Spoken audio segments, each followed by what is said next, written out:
give to my subscribers. 1, 2, 3. And here it is. Definitely didn't want to leave you guys hanging, but this was part of my scary scene for 2023. This is the mask that I will be wearing. Definitely horrifying, definitely scary. Some of my best work so far, and I'm going to show you how I made this. So to make it a quick and fast build, I went on Amazon and I found this mask, Adult Frenzy latex mask, and this was from Immortal Mask Latex on Amazon. And also I grabbed some Cowpalmy foam clay.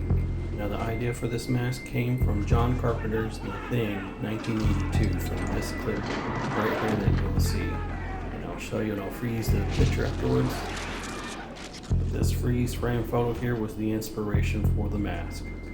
So now you're going to see the stages I went through in applying the foam clay onto the latex itself. Actually pretty cool how it adhered. Then I used some acrylic paints on top of that, and then turned around and started to use the spray paints afterwards. Then taking the Plastidip glossifier, spray that on there just to seal it and to keep that paint job protected. And this is pretty much the end result of all that hard work and just revamping the mask in a sense into the idea that I had coming off of the movie The Thing.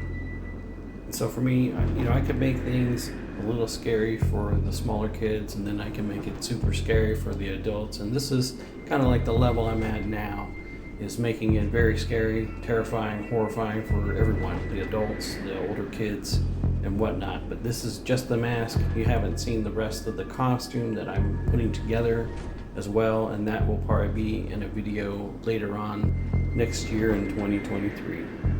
So I hope you liked this video and the presentation and you enjoyed what you've seen. Please like and subscribe. Thank you very much. Like and subscribe.